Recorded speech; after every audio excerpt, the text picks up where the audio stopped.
You finished. Good evening. Good evening. Andy is in flying form tonight, as you can tell by his entry there. It is the Daytrippers. It is the forum. It'll be a little bit different tonight. It is transfer deadline. It is 1 hour until the window slams shut. You've just had an hour of carnage, bruv, and now it is the forum. So we've got in a packed loads of guests. We've got Andy Young. How are you doing, Andy? Feeling good, Ray. Feels like a trophy. Two massive signings. That I always dreamed of on deadline day. I always remember getting jealous when United were signing Berbatov on the brink of the transfer window slamming shut, and there's us now two signings, not just one. So very excited about the future. Very good. And Razor, like London buses, we waited all this time for a centre back, and two have come along at once. How are you feeling? I'm ecstatic, absolutely over the moon. Yeah, job done. I can't. Just Salah we wanted was extra bodies in there now, and I'm delighted for that. Bringing in a few. Brilliant. And Shane, how are you feeling, Shane? You've got a little bit of insight into the Bundesliga, I believe. I don't know who told you that, Ray. That's completely not Louis. The only thing I know about this Kabak fella is he loves throwing golliers at people. But yeah, like Ray, delighted. Two bodies in helps get that strongest midfield back out there, hopefully. So yeah, delighted. Phil, I believe Kabak's been on your watch list, has he? Yeah. I have a bot on his computer to see what he was sending around. I'm loving it. Look, I'll be honest with you. It's absolutely fantastic news to get Kabak in. Any centre-back who spits on the opposition and is a dirty bastard is always going to be top 5 on my list, right? He's nasty. He's disgusting. He's horrible. The press are going to hate him. He's from Turkey as well. All these things lined up. Brilliant signing. And then we picked up Ben Davies. He's known as a colossus. A colossus from Preston North End. He's as high as the Blackpool Tower, right? That's all we needed. So that's great. Like, let's be honest about it. To be able to get rid of Gomez, Matip, and everyone else that's broken, and never have to worry about them again. This is all great news for me. And I believe we might sign another centre-back. Could be another centre-back, get a deal agreed for the summertime. That's all I know. And even better again, Yossi Minamino's got off to Southampton, so all the best to him. Another, like, he was a funny signing. Like, he's basically just like, he's the Japanese Aspas. Just Paspas. So in fact, it did seem, it was out the blue at the time, wasn't it, Minamino? And it seemed to be off the back of like a decent sort of appearance at Anfield in the Champions League, and now all of a sudden we're signing the fella. So I don't know. It's I think a lot of Liverpool fans have seen a lot of comments out there that the club didn't give him a fair crack at the whip. The bottom line is we don't see what goes on behind the scenes and on the training ground. So before we get onto the signings, Andy, what would you say about that in terms of an outgoing? Because it came out of left field, really, didn't it? Nothing said about it until the last hour. I mean, even Grizz didn't even get a heads up on that one. Yeah, I have to say I'm a little disappointed about that. I was excited by Minamino when he comes in, and just listen to the lads on the Carnage show, and I'm sort of wondering, like, they were kind of painting it as it might be the end of him. I don't necessarily think so. I know the precedence is set there that once you kind of loaned out by Liverpool, that's probably the end of you, and it tends to be the case. But look, if he does well at Southampton, he gets a few games in a team that play. They could do with a signing in that position as well, and he plays well there and comes back from a value point of view. His value is only going to be increased, and for us, if he plays well, he's getting minutes under his belt, and he could be useful next season. But disappointed to see a player going that is an option there, in behind the in the front three or behind the front three for the rest of the season. We couldn't need him. And honestly, I think it's a great move for him. And for us, like, we've normally let fellas go to Southampton and spend 25-30 million on him, right? So we bought this fella for 7.25 million. He's gone off to Southampton now to get regular games in the Premier League. Look, if we had allowed Ings out for 18 months or a year to Southampton, they would have brought him back last summer. Do you know what I mean? Like, this is what we need players to do. He's not getting enough regular minutes. he's not going to get lucky in the Champions League because we're into the knockout stages. There's no useless domestic cups.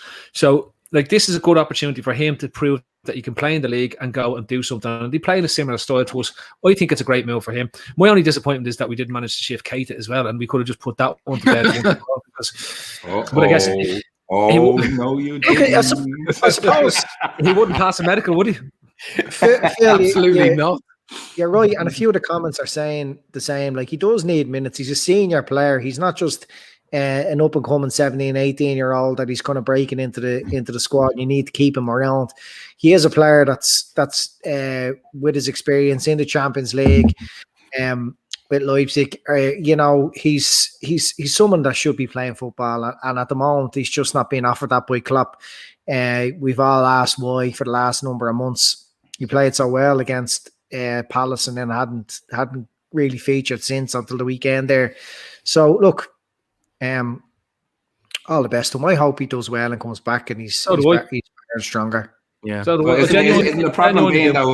isn't the problem being though with us and with the way the league's at the being, it's almost, you know, you're out of the race by losing a game, right? Okay, not so much this season because it's fucking crazy, but it's gone the other way against sort of fringe players that almost the manager doesn't want to take a chance, as every game is unlosable from that point of view, and they're not willing to even take slightly a chance by bedding in a new player, so to speak. Obviously, Klopp has proved time and time again he doesn't give a bollocks about the domestic cups in general. So, I mean, you've literally got that in the Champions League games, and it's not enough of an opportunity for most players to sort of put their mark down and get a spot in the team. So, look, he'll get runs in actually a really decent Southampton team, and a team that probably is the nearest to us in the Premier League at the minute on style of play. So, yeah, good luck to him. Good luck to him. And they probably in all of this, they probably balance the wage bill as well. The two lads going out on loan are probably pretty much the equivalent of the wages coming in for the two lads at centre back. But back onto the centre backs, Razor, just in terms of Michael Edwards, he's obviously, no doubt he's probably trending again on Twitter, and he seems to be a man for these moments. I mean, bringing in these two, when we absolutely up shit creek without a paddle, we've somehow managed to get in two central defenders for a combined outlay at this moment in time of 1.5 million. It's astounding, really, isn't it? I mean, there seems to be now, you'd hate to play poker against this fucker. I mean, you can do no wrong. It's whether it's bringing in or taking out, whatever the case may be, sand to the Arabs, ice to the Plaid and Eskimos, you name it. This guy seems to be able to just pull it out of fire. Ridiculous deals that we're, you know, obviously some of them were sort of wanting players out the door on a quicker basis, and we couldn't believe certain players didn't go out the door during the summer. But I mean, my God, he just seems to pull, like, it's ridiculous how little money we've handed over here. Absolutely ridiculous, and last minute job. You know, it's, I don't know what he has going on, but it's keep him there for as long as possible, because he's pulling fucking some magic out there. And Shane, I guess the two selling points are Liverpool Football Club and Jurgen Klopp. So I guess when you've got those in your back pocket, then you're in a fairly strong negotiating position. But Ben Davies, I mean, like, he must be in dreamland right now, mustn't he? I mean, Ben Nevis, Mike. Ben Nevis. I don't know. The comment that went up from Klopp, it wasn't totally complimentary. It ended strange, wasn't it? It ended with a wow. But yeah, what did you make of all of that? Say what you said earlier, Davo. Talk about the skip. Look, like you said, can imagine being him. Like he was, like, we gazumed Celtic team. They thought they had him on a pre-contract. Next thing, he gets a phone call, obviously from his agent, going, "Listen, Liverpool want to bring you in."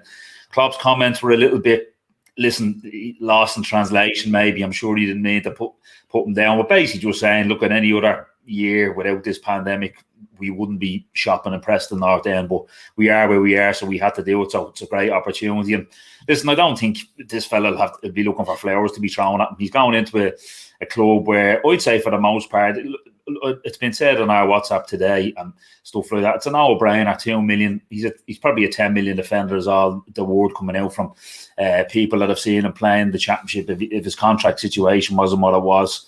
So listen, he comes into us, he gets and he's training beside Van Dijk, hopefully in a couple of months, and with a lot of other top quality players. So kind of a win-win all around. That was the best phrase Graham ever. It looks like you were in the middle of a dump. nice teeth though. Good teeth. Yeah. Yeah, like Jurgen type phrase. Certainly for that split moments anyway. Phil, have you seen anything of, like, has anyone seen anything of this player? Has anyone been kind of tracking this player? Phil, like you're usually one for the left field scenarios. Any tracked them at all? No. All I know is, look, he's named after a mountain, and that's it. And he's a mountain of a man. Did you see the pictures of him? He looked about 18 foot tall, right? Let's be honest about it, lads.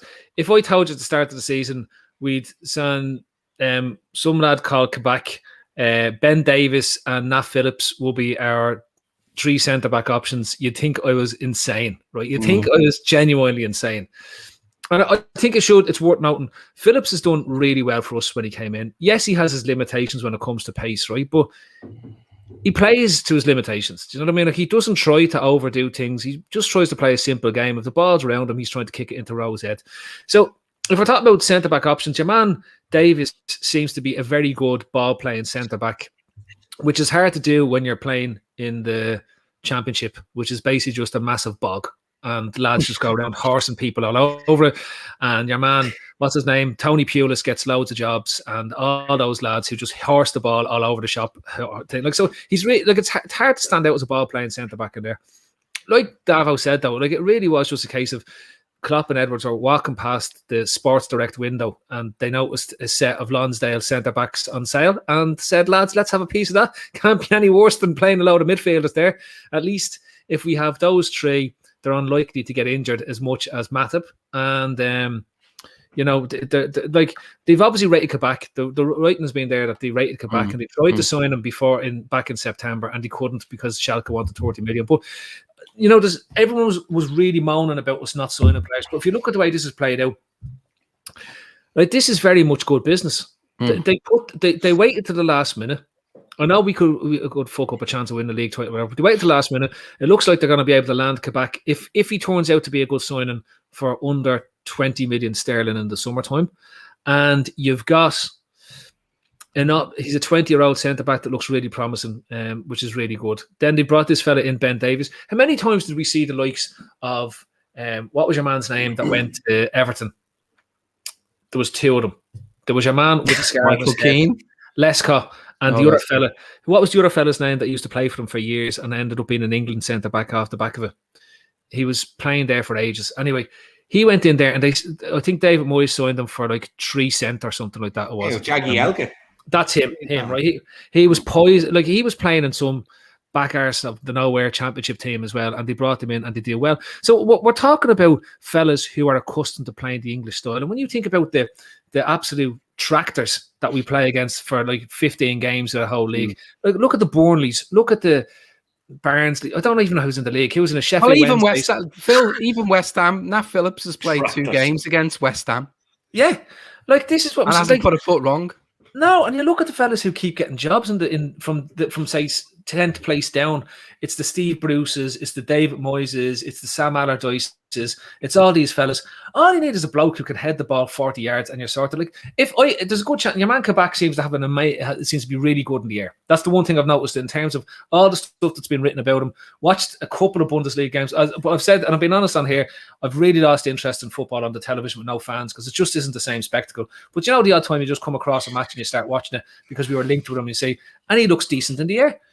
And supposedly Davies is the opposite. He's more of a Matip style player, where he's all about control and being calm and presence in defence. And if we can pick up a fellow like that, instead of waiting, he goes to Leicester, he goes to Southampton, or he goes to Celtic and then goes to Southampton, then isn't this what we've been talking about? And I trust our scouts. I trust what Edwards has done over the last few years. I trust what Klopp's decision on it. And if they're saying these lads are an upgrade on what we have in terms of what's fit and available or not fit, then I'm prepared to take it. And for a 2 million quid outlay, 2 million quid less. What have we What have we got to lose? Honestly, what have we got to lose here?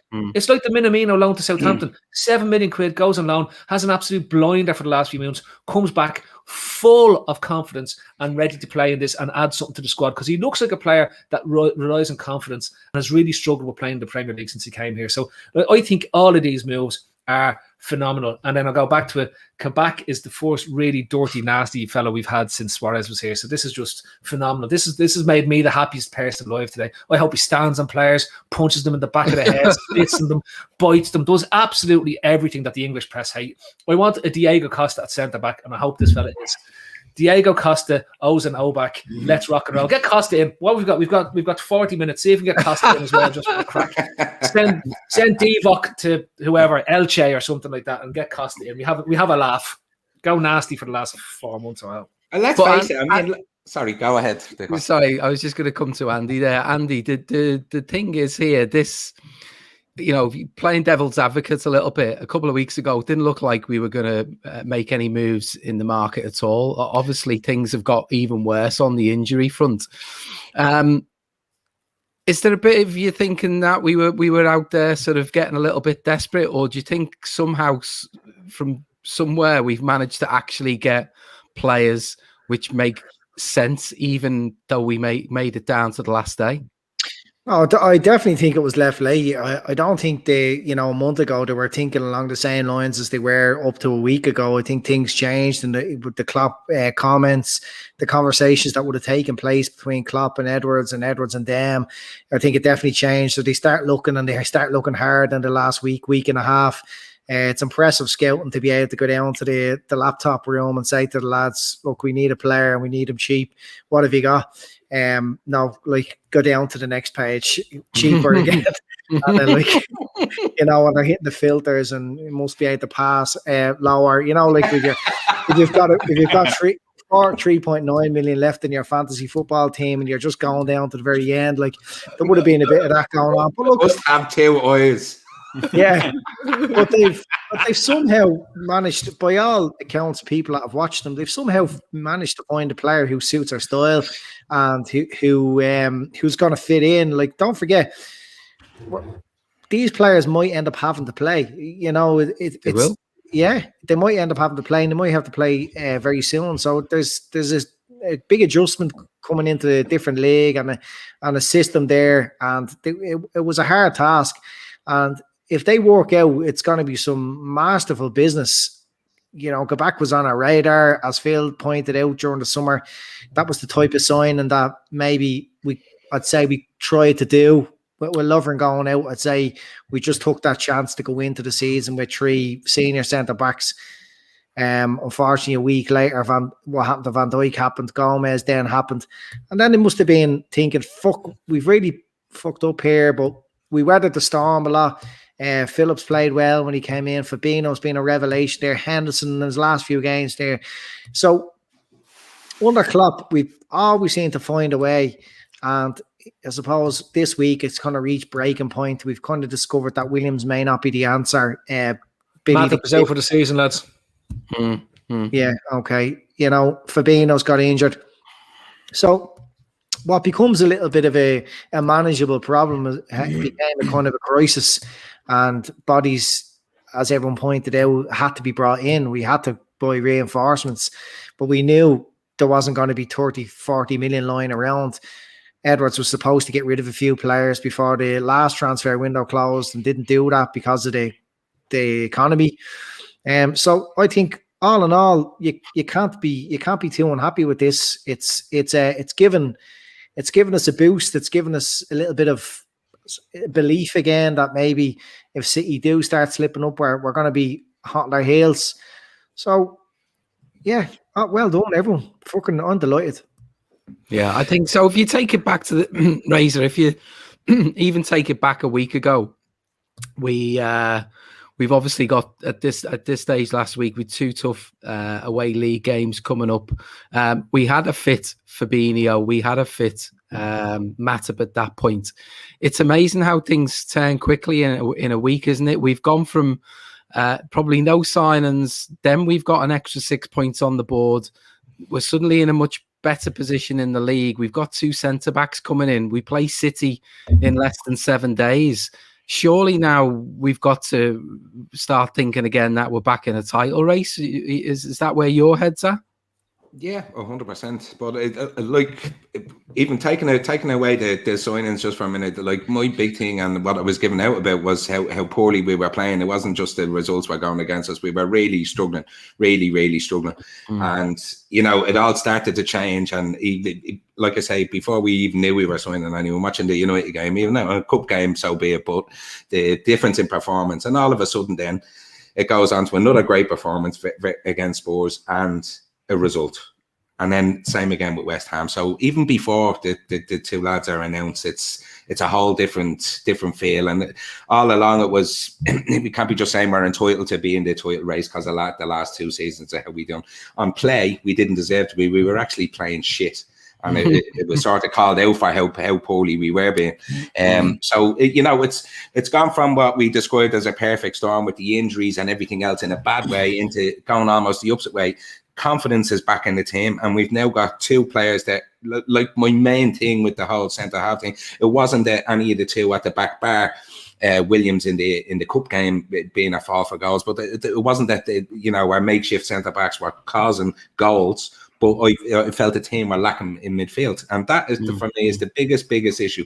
Now we've pinned that down now. There's no guarantee it's going to happen immediately. That Hendo and Fabinho, when he's back from injury, will go straight back into midfield. But it's an option that will come now once these 2 boys are on board. So yeah, it's just a whole different buzz about the team at the minute. I think what it will mean, Razor, is that essentially we shouldn't find ourselves in a position where we're having to play both Fabinho and Henderson in a game together. Now we should at least be able to play, you know, a Kabak or a Davies or Phillips, maybe even a Phillips. You know what I mean? Because I think he's earned the trust to be played in a few more games this season. Absolutely. Shane, look, you and I were kind of, you know, firmly in the swamp a few days ago. Yeah, we'd even managed to convince, you know, people like Shawnee, you know, that football was our recruitment for the swamp was better than Edwards, right? I think it was, yeah. I think we were slowly building a proper cult following, and I think it's off for short-term trails. It's like luring a teenager into taking drugs. I thought you were going to say something else there, Andy. We got Shawnee along as well. I thought that was the biggest coup. But look, I think the Shankly station and the Kenny Clouds have just more long-term love and affection for our people, and we'll take Sean back very shortly. You can. Andy was on the Shankly space station going, boys. So last week it was FSG. I trust that we don't need any players into players. I told you they were great.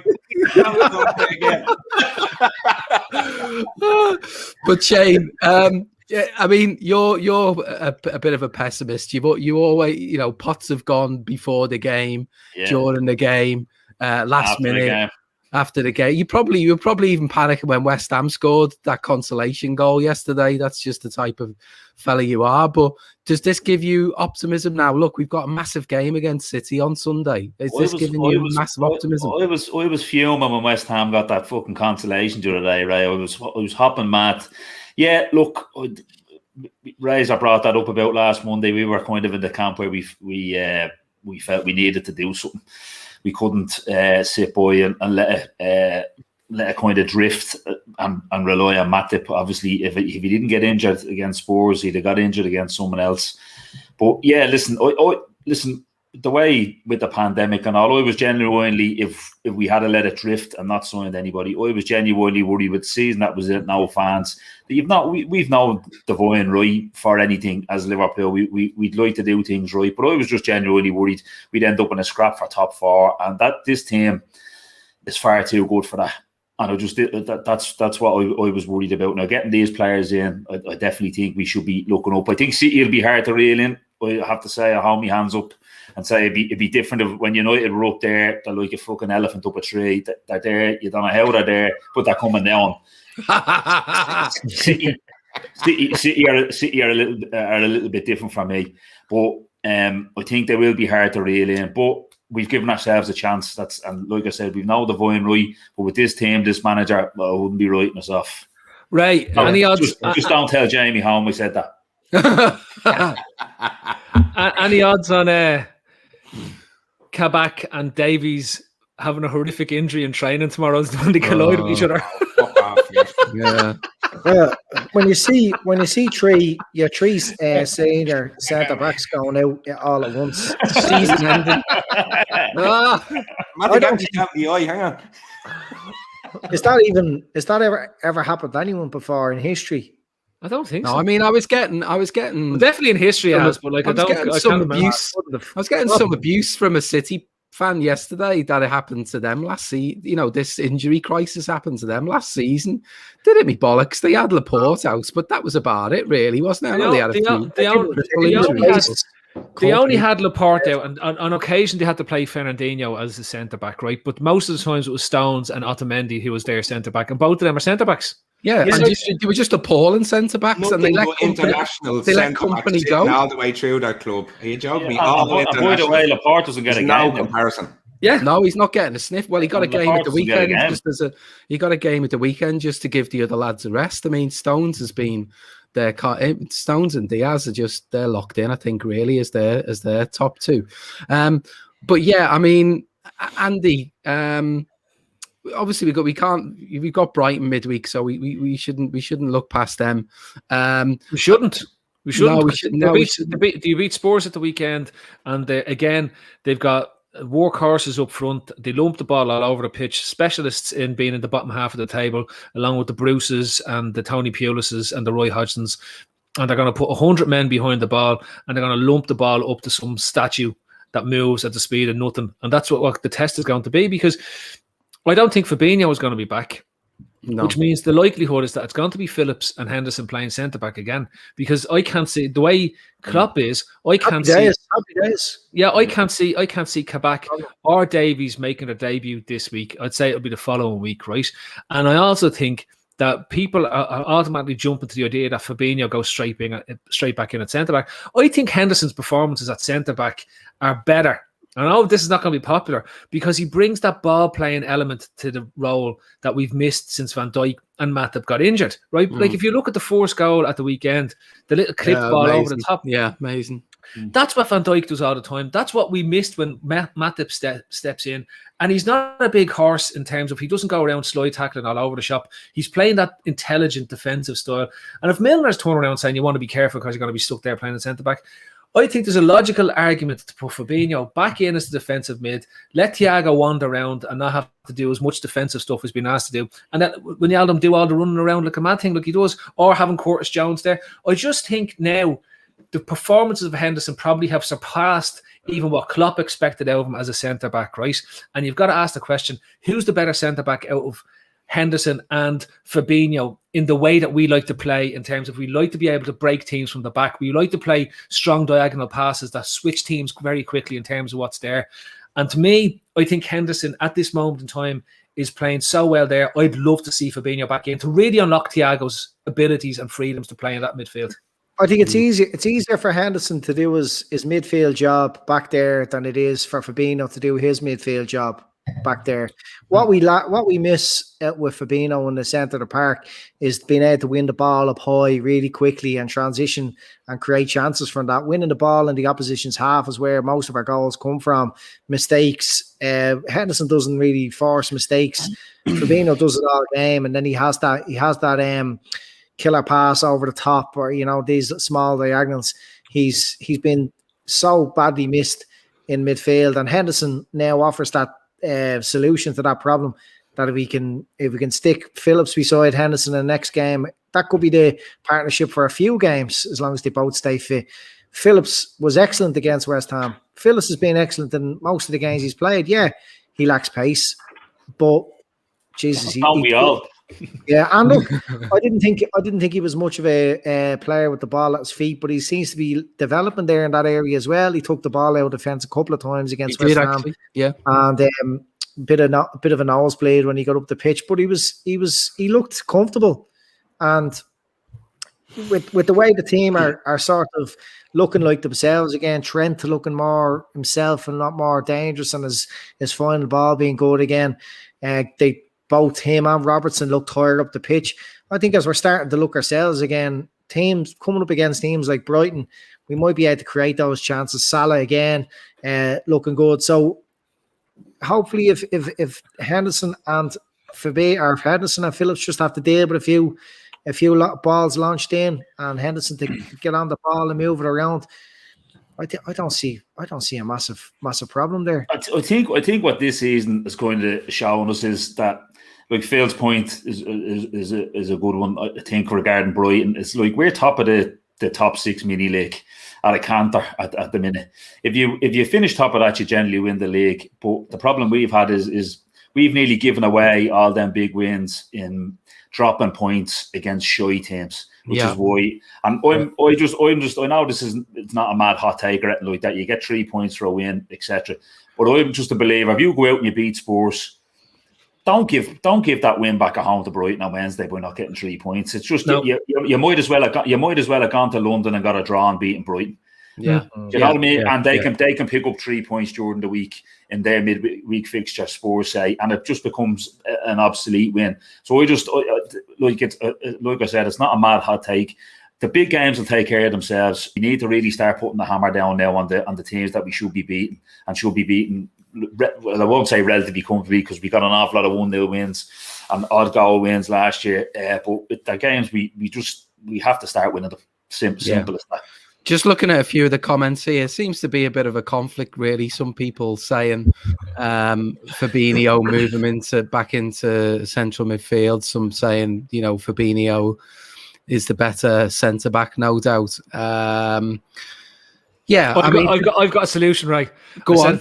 I said it to Andy. I don't know if we said it on air. I think I said it. I think we should play with a rotational centre back between Fabinho and Henderson to pull other teams all over the shop. In game, rotate. Yeah. Switch it, because nobody switches centre back and centre midfield. Yeah, but if we're playing centre midfielders as centre backs, move them around, the forward suddenly gets pulled out and drops in deeper and just gives more space for the centre back to operate in, and they wouldn't know what's going on. Who's playing at centre back? What's going on? Like, do you know what I mean? Jurgen Klopp pressing the R2 button, Phil, is it? Yes. Yeah. Thrown in an audible. Switch. But the thing is, I mean, you show me any other Premier League team that could have their 2 central midfielders play as a centre-back tandem. Like, it would be very, and not ship goals. Do you know what I mean? Like, these lads have dropped back into that position and never looked anything other than a natural centre-back, which is the thing that's amazed me, particularly for Hendo, because we knew that Fabinho had some history playing in defensive roles before he came to Liverpool, so there was a certain level of comfort about him dropping back. But for Henderson to do it, I think Klopp's made the comment, hasn't he? He better be careful playing that well, because essentially he's making a rod for his own back there by playing so well as a centre back. But it's great that, assuming that Hendo stays at the club for a long time, that he potentially goes back there later in his career, and we've got that as an option. But what I wanted to come on to you about, Andy, was one of the things I think just magnified itself, as well as Liverpool picking up 6 points over the last 2 rounds of games, was some of our so-called rivals and how inept that some of these teams looked at times. United, Spurs, Leicester getting beat at home to Leeds. To me, this just magnifies, especially with the signings now, and being able to have those bodies at the back and playing the likes of Henderson and Fabinho in weeks to come in the natural positions. THIAGO playing further forward. Wijnaldum playing in the 6, looking magnificent yesterday. That we are actually, I think, still back into this scenario where there is really only 2 real contenders for this league title, isn't there? Yeah, it wasn't so long ago we were top of the league and we played Spurs, and I couldn't believe that at the time that these were the challengers. They were the challengers at the time, and how poor we made them look. It's very evident when Liverpool come up against Spurs, who was the superior team on their day. We got ourselves into a rut after that and dropped loads of points. Then we came up against United, and then you're asking yourselves again, these are the challengers now. Look at this team sitting back. If you're challenging for the league, surely you take the game to the opposition. You don't sit back and you look at the possession and it's 75, 80%. Like that's not how challengers play football. So what have become challengers this season, like Spurs and United, it's just incredible. It's just a symptom of this season. We've fallen into a rut. Us and City are far, far better than those teams. Far better than those teams. But when you throw in injuries and you throw in other complications, like, we depend a lot, I suppose, on the fans and everything else, and throw in the injuries and drop in form, we were just pulled down to their level. Now it's only 2 wins in a row. Let's not just get carried away. Yeah, but if we can keep winning, I think that's when City will feel the pressure. City don't normally grind out 1-0 wins, and they've won a few games now by the odd goal. So with a bit of pressure and seeing us lurking, I think you're dead right. It is only really us and City. Well, if you look at it's been obviously flagged up. You lose your top 3 centre backs, but I just think that the other injuries get kind of glossed over a bit. Like Alisson has missed 4 weeks, Fabinho has missed a few weeks, Henderson has missed a couple of weeks. There's been little. I think Trent has missed some time as well. There's been a lot of players that have just missed bits and bobs throughout the season, and if you miss a fortnight, you can miss 4 games. So it just seems to be a constant juggling act from Klopp, trying to get lads back, trying to get fellas onto the pitch. It's mad. It's just unprecedented, because you're squeezing in this season with the Euros at the end. It's like a championship season, 2 games a week for virtually the whole season. It's crazy. Yeah, and throw in the form of Salah and Mane. Going through probably the worst patch of their Liverpool career so far. We had Jota come in and do so well, and then for him to get injured, he was buying them time to come back into form. So we've been extremely unlucky. We listen to some fans and they're painting us out to be finished, and Klopp needs to rebuild this team, and referring to top players as deadwood. I don't know. It's incredible. It's a fickle sport. People are judged so easily on the last game. But come here, Andy, isn't this just part of the natural cycle of a team? Like, there's some good points to be made there about Matip, saying he's on big wages and he's got 3 years left. Who's going to take him?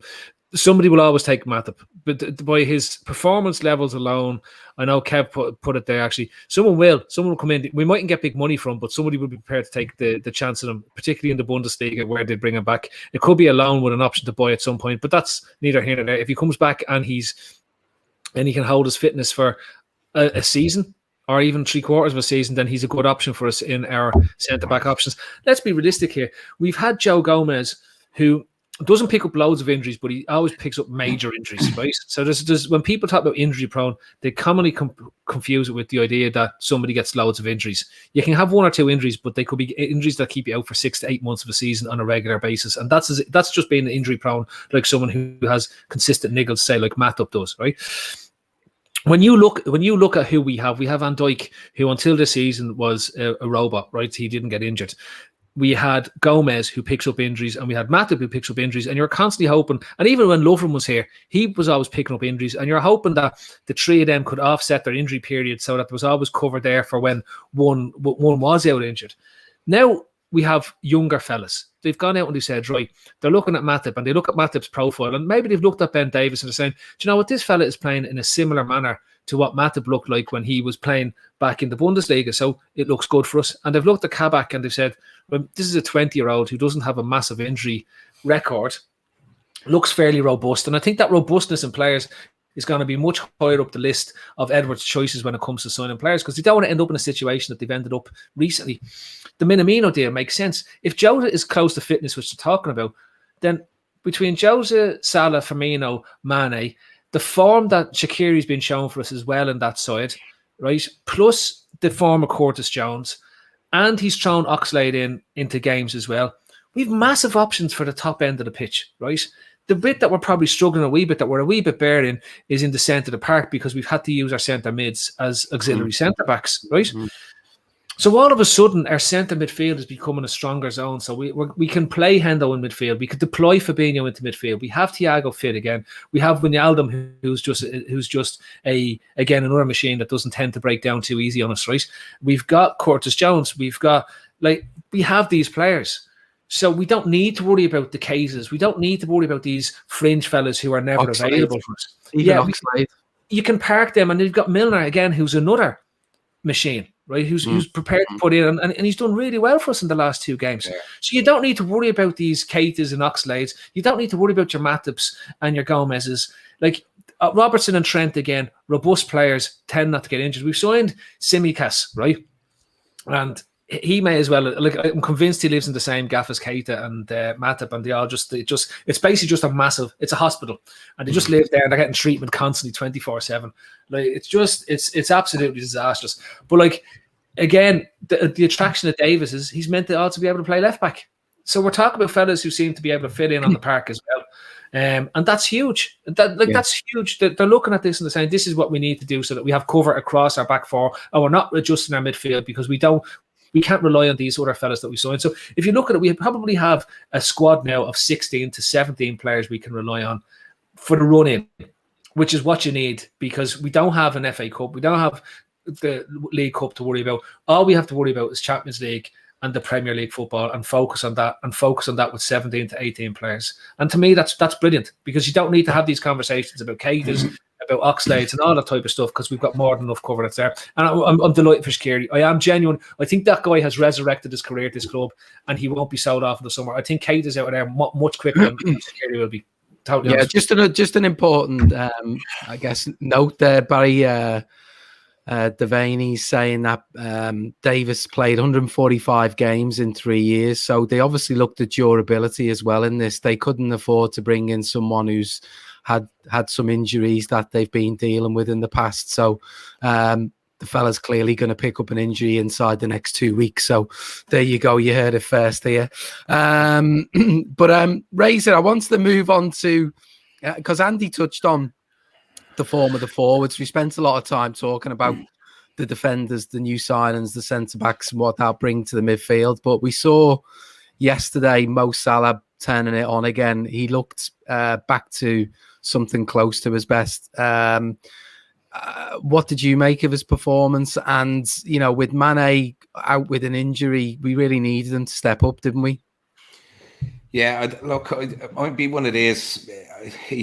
And I hate saying that people take him for granted, because I do think everyone knows just how good he is goal-wise. But I wouldn't be his biggest fan away from the goals, if that makes sense. I've never seen someone who was as tactically skillful give the ball away as much in sort of easy positions, a simple 2-yard pass, and he seems to make an answer.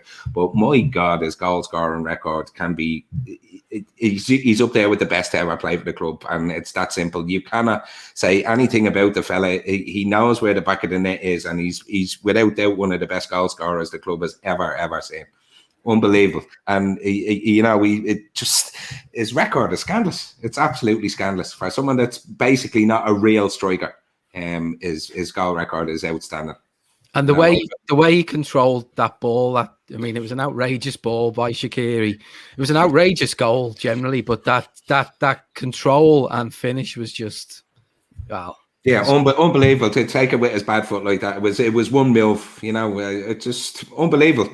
That's up there. They showed they had last year's goal sort of side by side with the runaway goal, the breakaway goal against West Ham. Maybe it was the season before, but they ran both of them. Yeah. Yes, yeah, and they ran both of them beside each other. But the difference in the finish from that day yesterday, and let's face it, there was snow on it from Shaq's ball. It wasn't as a pinger straight onto him. He put a bit of air on it, and for him to take it down like that, and the one, and like I say, within one movement, put it by the keeper then with his good foot. It was scandalous. Which surprised me. It was so good. What was that, Andy? Which goal was scored quicker? I don't know. Which one went in the back of the net quicker, Razor? Can you remember from seeing? No, well, they ran the boat. They ran the boat, so I'm not too sure whether they even slowed one down. But they just definitely want to see that. Yeah, definitely want to see that side by side. I'm Shane, rooting for it now. Shane, the one player who will be like a new signing, love that expression, but the one player that will be like a new signing when he comes back is Diogo Jota. He's been getting loads of mentions in the chats there over the last 5 or 10 minutes. Are you excited to see him back when he does eventually, when he's eventually able to return? Oh, absolutely. I think it's great to see him come in, hit the ground running. And very unfortunate to pick up that injury. There was a comment in the chat saying, I don't know officially if Minamino was gone, but maybe saying, listen, Jota could be close. The fact that I let Minamino go, I know a couple of weeks ago, Klopp's press conference, maybe 2 weeks ago, he said he was still in a brace, which didn't sound great. But yeah, listen, honestly, just can't wait to get him back. Just so, like we've discussed options at centre back now, and if you can bring more options into the front three that isn't Divock Origi, well then, again, that's a bonus. So yeah, really looking for hoping there's no setbacks or anything like that. And the unfortunate thing for him is that, I don't know, like when you're out for that long, is he going to come back and hit the ground running again? We can only hope. Like it's probably going to take him a bit of time to get back to the level he was at. But geez, in his brief spell so far, he's shown what a player. Yeah, the opposition will probably be a little bit more wary of him when he returns, given what he was doing before he went out injured. Divock Origi still gets minutes for Liverpool. Phil, are you surprised by that? No. I'm shocked at that, Phil. It's like, honestly, I don't know why it shocks us at this stage. Klopp is clearly has a wager with Paddy Powers to how many minutes Origi gets over the course of the season, and he's making sure he's going to win it. I heard he's on like £1 million or something if Origi gets over 26 minutes this season, and he's laughing all the way to the bank. But honestly, who cares? Do you know, the one thing about Origi is he turns up and we tend to win, even if he doesn't do anything really in the games. And it doesn't matter. It doesn't matter. Once we win, doesn't that all that matters? Well, you can only imagine the type of, like, you hate seeing, fans of a club lashing their own players out, but you can only imagine the stick that Divock Origi be getting had he not scored such big goals for us. He's like, you have a feeling that people are about to go, you fucking useless, and next of all, it's bollocks. So remember the Barcelona goal? Remember the Champions League final, and they just have to hold back that little thing, just before they let rip because he's a lazy bollocks. Let's call him what he is, a lazy shite. I'd love to give him a boot in the hole when I see him fucking not running after balls and strolling around the pitch. But look, fucking West Ham was one of his better ones as well, right? Yeah, well, that's the. It was, yeah. He did miss the sit. That always helps, doesn't it? Yeah, by the way, I've just checked online there, and it was the previous goal where we were wearing the toxic orange top that went into the net about 2 seconds before yesterday's one. That's because of Shaq's ball. That's because Shaq's ball ended up in Ben Davies and then came back down again. Can I also just point out something about the Nike course? Yeah. All three centre backs that are out injured wear Nike. Do they? Yeah. It's true. It's completely true, and it's like, honestly, Nike is a coursed brand. Right, and it has been and always will be. And sadly, we bought into the course. Look at Rory, dead. And to be fair, Phil, I've gone back to Old Faithful for the last 2 games and wore New Balance tops, and it's come up trumps. I've ditched the Nike one now. There we go. Not wearing one for another game this season. No. With Tip wears Adidas, we're being told, along with bandages. I was talking about Fabinho. Yeah. The Nike course is so bad it even punishes people that wear Adidas. Exactly. Yeah. They all wear Nike, lads. Think about it. They're all wearing Nike. Are we not going to go on about Salah's goal a bit longer? Go on, Andy. You obviously. When you get text off your United fan mates, you know something special happened, and I don't think I appreciated it quite as much there and then, because I think, like, supporting Liverpool for the last few games has been we're back to the angry celebrations, we're back to throwing things, hitting the tantrums. And I think if we were in full flow and winning games, you'd be just on your feet, like fully in appreciation of goal. But just looking at the replays, it was just an incredible goal. To be able to break forward and 2 passes and have the goal, the ball from Trent, the ball was hit so hard and long, the ball was nearly stopping when Shaq ran onto it. The ball he plays in is inch perfect. And then how many players in the world are going to control that with their bad foot and then just finish like Harlan Globetrotters? Messi wouldn't. This is a myth about Messi. Messi would have controlled it with his left foot and done it out with his left foot, right? But Salah's better than Messi, and we all know this. We just don't want to say it out loud in case they try. But it was Messi all over. The touch the touch was that good. I was shocked when he done it. When I could see he was going to take it on his right, and I was like, this could bounce out for a goal kick. And the fact that he just killed it and rolled it in, I shouldn't have been, but I was shocked he killed it. This is down to his confidence now, isn't it? Didn't he take down a ball on the byline there against Spurs as well? Oh yeah, he's coming down out of the air, and he absolutely just killed it on his laces. But he took that on his left toe, that one against, and you'd expect that. But the fact that it came across his body, I think he was probably. It was one of those where you don't get time to think. The pace that ball came in from Shaqiri, look, I know there was air on it, but it came in spinning and it came in fast. The ball like that drops out of the sky very quickly, and to be able to let it pass across his body and take the touch with his right foot, it was impressive. And a goal that I seen it compared with was Suarez's against Newcastle a good few years ago, when Enrique played the ball in and he killed the ball on his chest, on his collarbone. And they're touches that you just don't understand. They seem to defy physics. It's like, how did he just do that? And he didn't just control it, but it's absolutely fell perfect for the finish. And that's what happened with Suarez. So there were similar, very, very special players can only do that. I'm going with Suarez on that one, because if you go back and watch that again, there's about 18 outrageous bits of skill in the takedown and everything, from the ball, from the killing it on the shoulder to bring it down and then sending the keeper the wrong way and just rocking around him and slotting into the empty net. Had Salah sent Fabianski the wrong way and went around him and slotted it into the empty net, that to me then would have equaled it with Suarez. But Suarez is stupid. If you go back and watch Suarez again, you look at it all the time and keep going, why? First of all, Suarez is your idol, Phil. That's the whole thing. Look, Suarez is your hero. Spitty, bitey, madza. Suarez's goal and the one he nearly scored against Arsenal, the volley, like they were just like trademark things of Suarez. He's just 90 miles an hour, and things happen so quickly. And you're going, fucking hell. So I think that's unique in itself. Suarez was so special, and for me that's the better goal myself. It's one of my most favorite goals ever. Scored by I'll be honest, Andy. I have to say, I really enjoyed that second goal, and I think I enjoyed it as much for Trent's crossfield ball and then Shaqiri's delivery into that space, because the only way it's a brilliant bit of skill by Salah to trap it and then flick it over him to score the goal.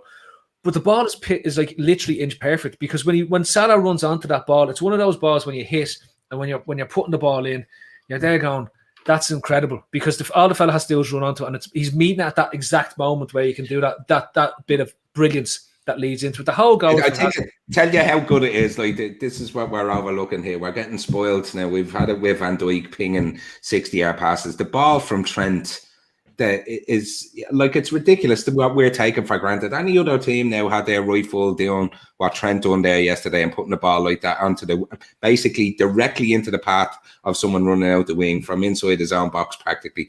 I mean, we're just taking it for granted because we're at the seeing him doing it a few times, but it's fucking ridiculous. The whole move from Trent's pass to it's absolutely ridiculous. I loved how the ball was nearly stopping. That's what really impressed me. Yeah. Like, he absolutely wrapped his foot around, he ballooned it, like, and it was nearly stopping by the time he ran onto it.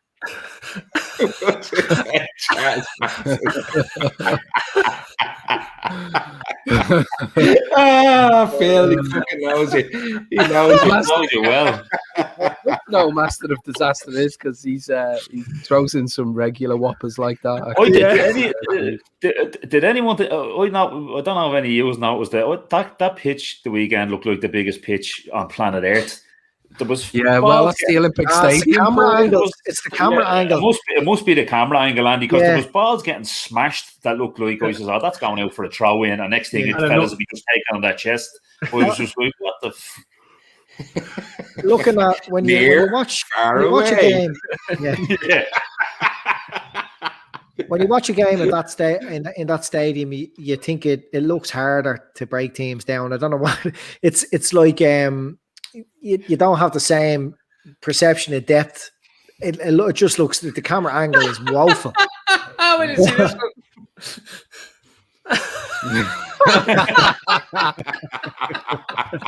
has the windows 2 minutes left, Dicko? 2 minutes late, and Harry Redknapp 2 minutes left. He was supposed to show up at I think it was 9 o'clock, and there was no sign of him. It looks like he's finally made it with less than 5 minutes to go. He went to a different studio, didn't he? Did he? Yeah. Did he go to a different studio? He went to the wrong studio. He didn't know it was in that. No, I remember Harry at the last transfer deadline saying that Spurs were definite title contenders, and that's who he could see winning the league this season. So, guys, am I late to the party here? Had you known this that Matip is out for the whole season, or am I just late to the party? We just told you this in the past. I thought you were saying, will he be out for the season? No, it seems to have been confirmed. Seems to have been confirmed recently, So he's definitely. I mean, I think that was what everyone kind of feared. I mean, even if he'd have come back and got himself back in the team for a game or so, it wouldn't have taken long before something else went on his broken body. Just to a quick one on a very typical Ev signing by the looks of it. Josh King, no goals in the Championship so far this season, according to Kev O'Sullivan. What do you make of that one, Shane? It's a bit of a. It seems like a bit of a reach. Yeah, look, I think in the Premier League for Bournemouth, he did quite well. I'd say, judging by him this year, it was one of them. The toys were out with a pram. He wanted to go in the summer. He didn't get his move in the summer, so he kind of dialed it in. I'd say he's an average enough signer for Everton. I don't know who they. I know that they sent Towson back to. They did, yeah. They sent him. What I don't get, Dicko, is like Calvert-Lewin. It was fucking Ronaldo, isn't he? Best player in the world. This is what happens every time someone does a little bit of good with Everton, and they'll tell you he's the fucking second coming of some fucker, and he should get shown up. Another fucking beefcake long ball merchant, Duncan Ferguson with fucking dreadlocks, and give fucking over. You know, there's proof again. Even Carlo's looking at me and saying we need someone else up here. You know. Yeah, I know it's not sufficient enough. By the way, we're only a very, very small amount of subs away from 8,000. It'd be great to get it done on this podcast. 8 subs off 8K. Wow, Jesus. Come on, get going. Subscribe, you bastards. We love you. Yeah. Don't forget, this is the original LFC Daytripper show for any of the newbies watching. This is where it all began on a Monday night. So it'd be nice to hit that 8,000 tonight if we in a bunker. Yeah. Even if it means a couple of you setting up some burner accounts or even logging into your burner. Quickly log into those burners. We all know our people in our comments are dodgy bastards and have loads of accounts. I know Veranda Cheese has at least 4. Absolutely called out live on air. Lads, come on now. 8 people away from 8,000. Get going there. Subscribe. Tell your mates. Just get going there. Yeah. Look, we even got Man U fans in at this stage, right? Yeah, so they disappeared off in the last week or so. My favourites, Dicko. Lads, can I make a point that Minamino going on loan to Southampton probably covers all our expenditure over this window? Yeah, absolutely, 100%. Yeah. Which and there's no option to buy Minamino. So, does that mean the FSG out lads will be out in force tomorrow because we had to loan out Minamino to cover the 2 centre backs beside? Balance the books. Well, the net spenders. Yeah, not a good day for the net spenders, really, is it? Look, the FSG outers are never really going to go away. It's just the ongoing thing every season, every minute, every chance they raise their head above the parapet, and it's always going to be the way. It's the model. It gives the impression that we're not going forward, but they had a great month, Andy. They had a fantastic month, to be fair. What's that, right? There's a thing on Twitter where you put your markers down and it's a hill you want to die on and you just won't back down. You know, people have done it with Henderson. Other people have done it with Kate. You know, people have done it with FSG, and they've put their neck on the block and then just turn around and say that's it. And they'd sooner go hiding off their account when things have gone against what they've said, and rather than just put their hand up and just say, fuck, I was wrong. Yeah, look, the so-called Liverpool fans, they winning the league, winning the Champions League, it killed off a lot of accounts. Like, these guys were really reveling in it. They just loved, this was what they were living for. They came onto Twitter every day to bash the owners. And yeah, look, it's disappointing. I think everyone moves forward better when everyone's united together. You know, you have to give them shit when they deserve it. They did when they furloughed a load of staff. They did when they brought out the £77 tickets. There's been quite a few other little mistakes that never got big in the media. They were rightly criticised over what was looking like not bringing bodies in. And this window, they were a lot of the time, Ray, they get criticised prematurely. This thing gets going and it gathers legs and it paints. I agree with you, because I'm coming out of this now. I won't say with egg on my face, but I'm hearing him saying to myself, I might hold me counsel for a little bit longer next time, because I lashed them out of it on all types of social media. I couldn't believe they weren't out looking at centre half. So yeah. I remember thinking to myself, Ray, like if things can be done, it will be done.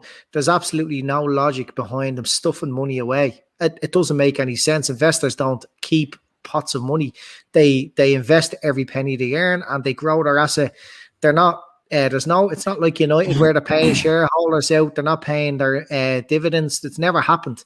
It's every money penny that comes in, it's invested back in the squad with contracts, with bonuses, with capital investments like the ground and the planning behind the Anfield Road end, the training ground.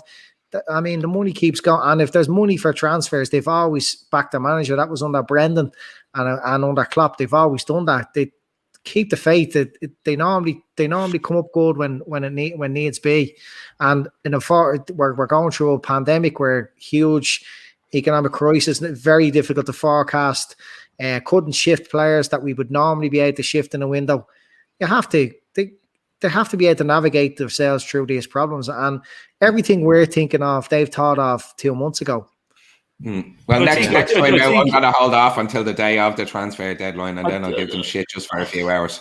Yeah, but I think, listen, I think they deserve credit, because I think that the worst thing they could have done was double down on the mistake and say, listen, we're going to try and wing it. Look, we've all seen them, like they rightly waited for Van Dijk, waited that 6 months. They went into this year.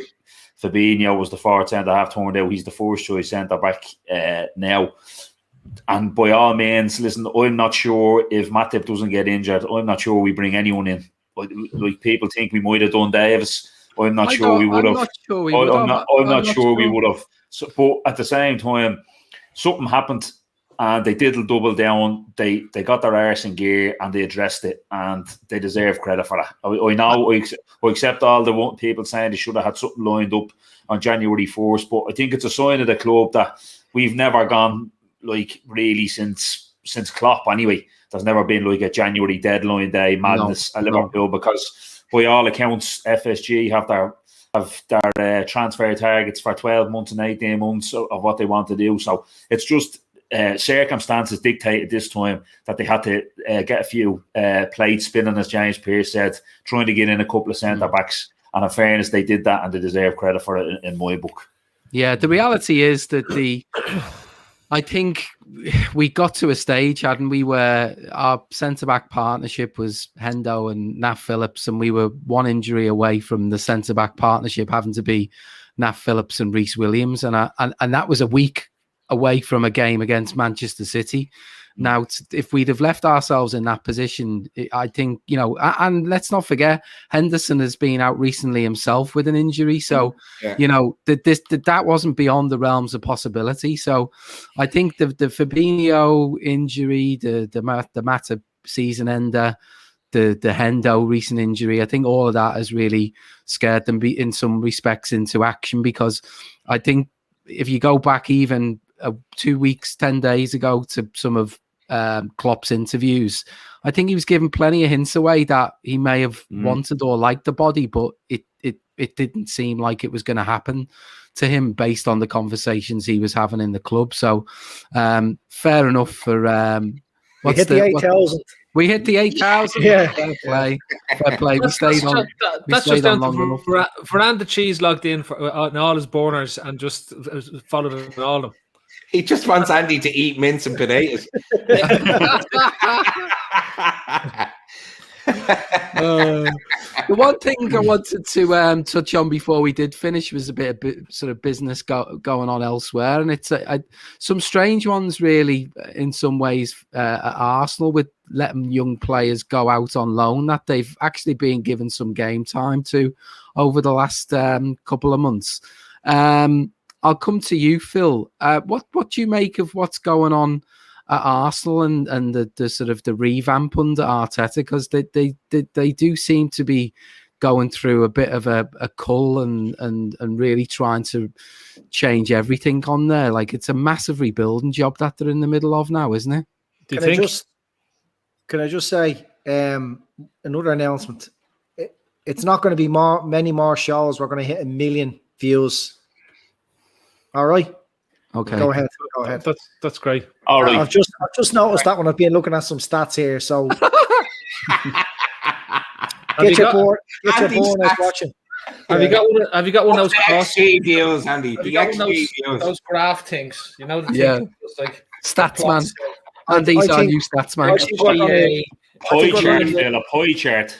We're going to hit 1 million views in the next... No, I want a radar. I want Andy to produce a radar to show me the correlation. Yeah, less than a week, I'd say. Comedy to seriousness to comments, right? I want the radar to show me this. What were you saying to me, Arsenal? Arsenal, yeah. What do you make of what's going on there? I am going to give you an alternative take on this, right? Mm-hmm. Arsenal are fucking broke, and they sold off about 6 players and brought in 2, right? They sacked the dinosaur. They sacked the clock. They sacked their groundsmen. They sacked everyone that's in the stadium, all 3 of them. They sacked basically everything. They're trying to make it out that Arteta is doing a revamp on the squad. It's not. They're basically just trying to stay afloat at the moment. I honestly think that there's a bigger element to this.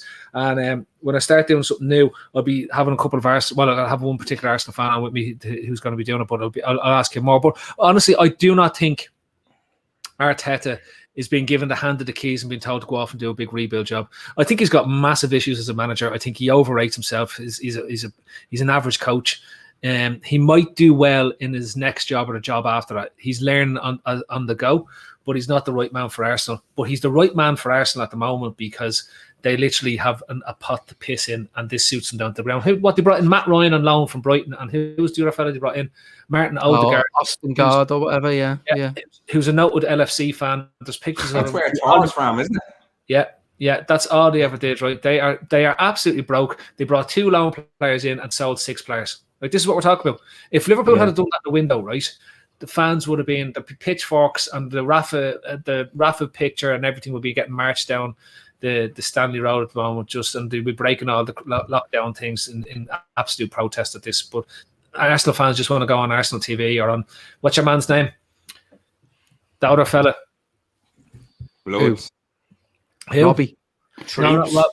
Troops TV, Arsenal TV. They just want to go out and shout at the screen and frighten everyone, and he wants to pick on that little fella that he's working with now, Troops, as well. So just that. It's like that suits them down to a circus. They should be called Duffy's. They should get rid of the Arsenal name, just call it Duffy's FC, and put a big huge tent over the top of the ground and have some clowns flip around instead of the dinosaur, because that's what they are.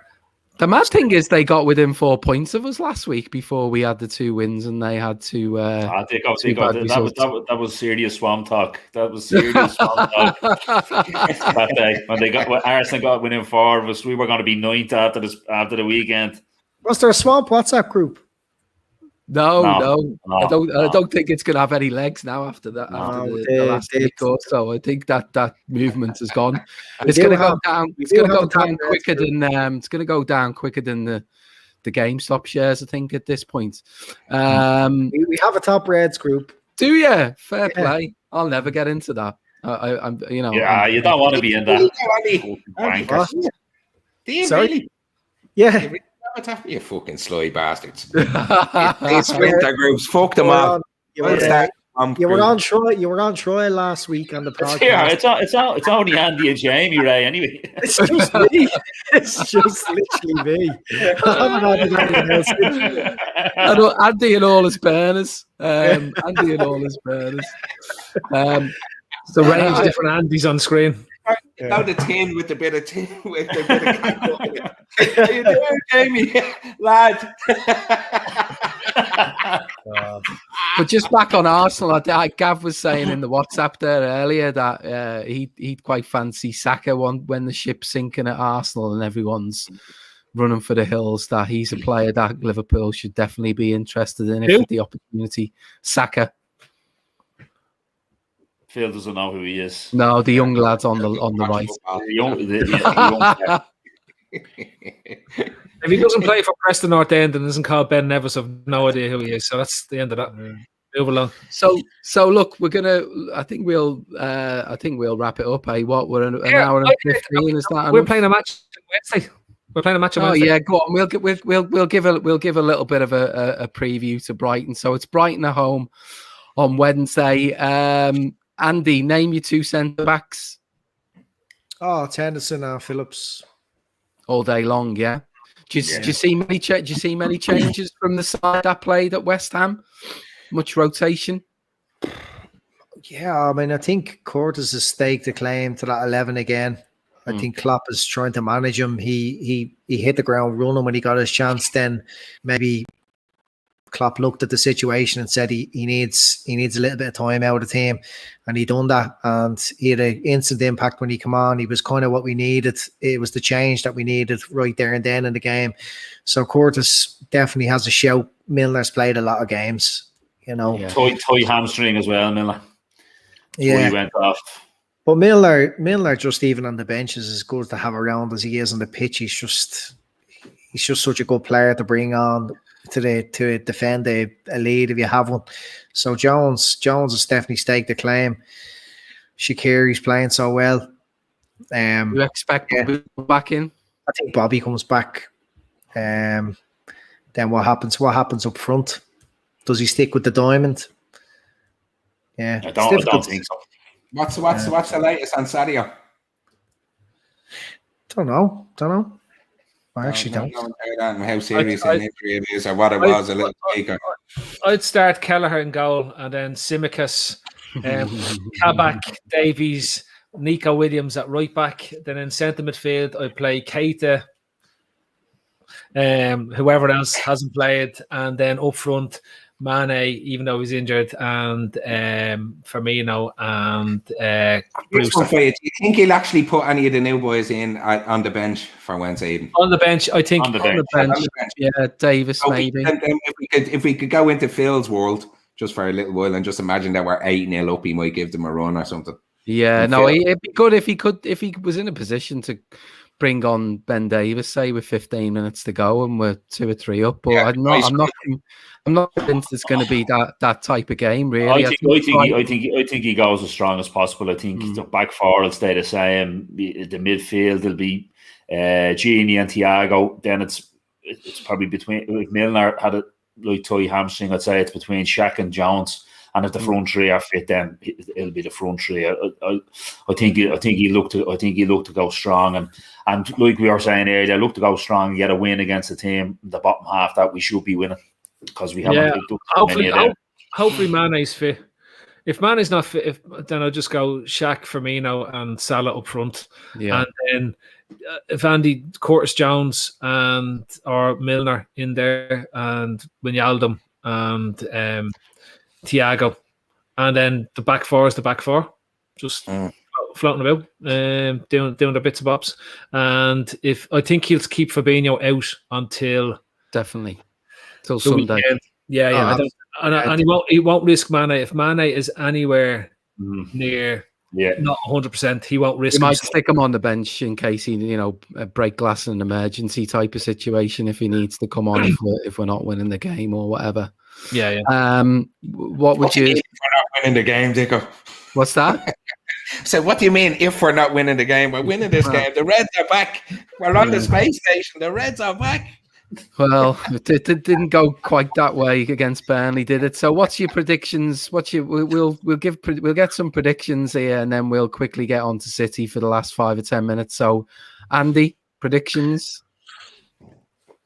against Brighton? Yeah, we win by a few goals. 4-1. 4-1. Okay, yeah. Shane. I'll go 2-0. 2-0. Razor. 3-1. 3-1. Phil.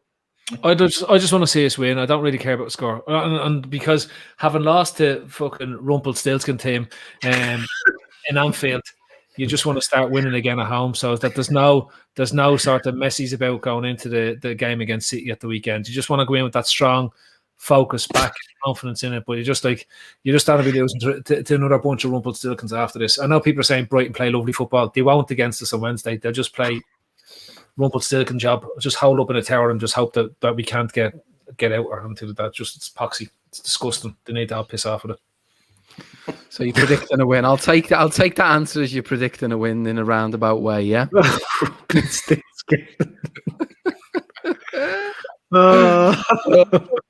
Right, I'm going to predict a 2-0 win, clean sheets. We definitely deserved it on Sunday. I think we'll get it against Brighton.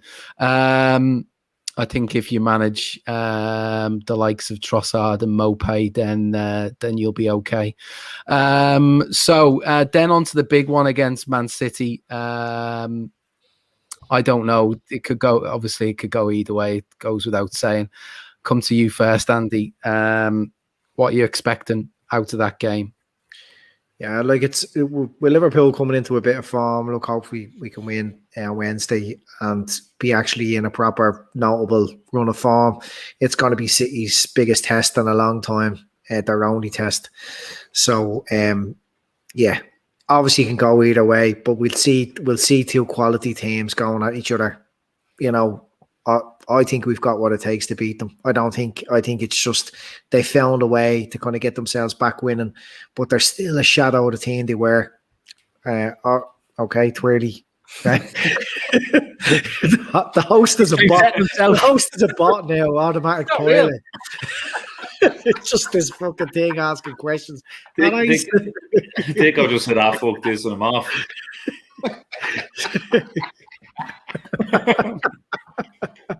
He's come back into the swamp. There's no coverage in the swamp. He's going to get a gargle. Ever since he was fucked out into that shed in the back garden, I don't know what's going on there. He's gone to get a €2 bottle of wine. This is what you want now, for him to come back in while we're discussing why he's out in the shed. I've never seen that happen. Like Davo just went like this. When he went, like, he's gone completely now. It's just the four of us. Right? What was the question he asked you? Something about City, I think. Yeah, we win. Yeah. Shane, I'll take over. So, what do you think, Shane? What do you think will happen at the weekend against City? Look, it's like Andy said, go either way. It's a hard one. I'm just kind of hoping Pep is kind of overthink it, hasn't he? That's not even a word. I don't think he's been overthinking it in recent games against us. He tries some mad shit like Kyle Walker in midfield and all this kind of madness. Kind of overthinks it a bit and just goes wraps himself up in fucking circles. So hoping maybe he can do something like that. But they're on a good run of form. They're not conceding goals. Agree with Andy. We have what it takes to beat them. It's at home.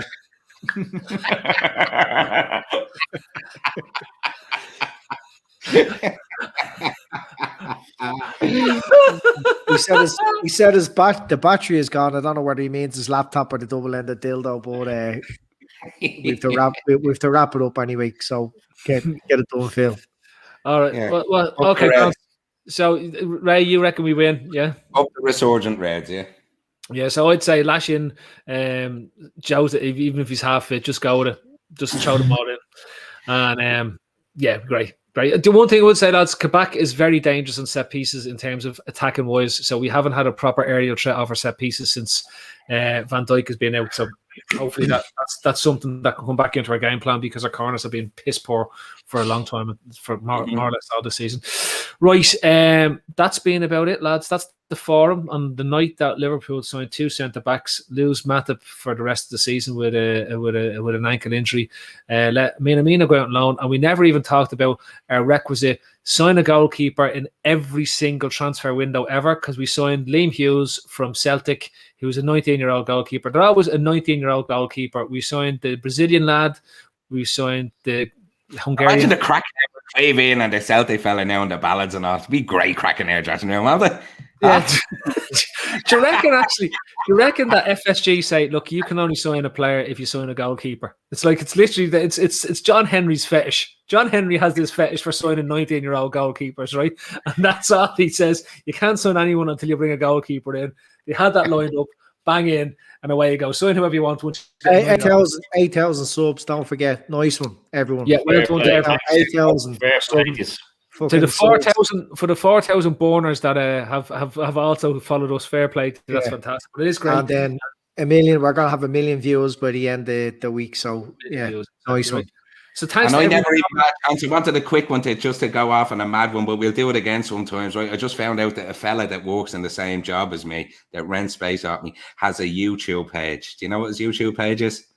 Does a flush. He flushes things down the toilet, and he gets up to $5,000 a month for it on YouTube. That's right. Great. I think I'm going to have a look at that. Laugh at him when I heard what it was, and then I heard the amount of money he had, and he pulled up in a fucking 19D Beamer there the other day while walking beside me. Honestly, Ray, I think that's a show we have to have some night. Instead of talking about football, we just get him on and see what he can flush down the toilet. Be great crack. Great, it's magnificent. Okay. This has been the forum. Ray Dicko Dickinson was your host. In this side, there is Shane Davoren, also known as Squarehead. And that side beside me here, that's Andy Young. And then down in this corner, there is Ray Brady. Ray, just take off your hat for a second.